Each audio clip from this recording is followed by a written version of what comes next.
Good morning. Welcome to our last week. I can't believe it is the final 8th week. Of course, this week you're going to be working on your critical assignment, and that is putting together all of those things that you've gathered about your vitamin deficiency over the weeks. Please make sure that you use APA style for this. When you're putting this together, make sure you have a title page, make sure you have references, make sure you look at the example under student resources because it is going to count for some of your grade. Make sure you go through all the directions and include everything that it says there to include so that you don't miss out on any points. You guys have gotten so much better at APA. I'm so proud of you guys. I was tickled looking at the assignments this week to see how much you guys have grown in that area. So kudos to you for that.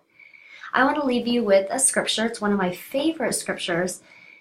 A lot of times, again, I've talked about in life, things don't always go exactly how we thought they would. In fact, more often than not, they don't go as we planned.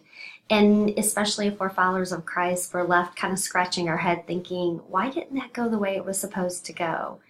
And I just want you to hold on to this scripture. It's one of my favorite scriptures. I really highly encourage you to memorize it.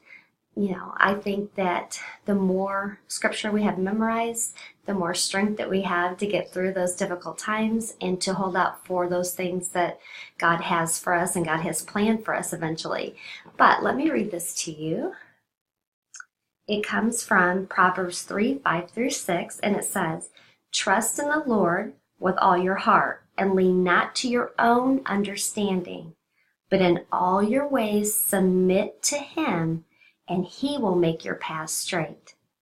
I'll read that again. Trust in the Lord with all your heart and lean not to your own understanding.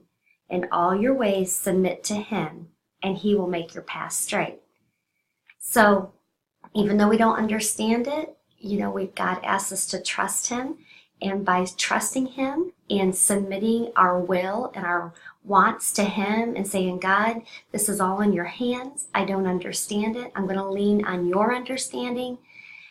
He says He will make our path straight. That means He will put things in our path. He will straighten it up. Sometimes we feel like we're going all over, but God will make our path straight when we commit our way to Him, and we'll walk a good, narrow path to get to our destiny or whatever God has planned for us along the way. So I want to leave you with that today. You have been a great class. I've enjoyed you thoroughly, and I hope to see you in some more classes to come. Have a good week.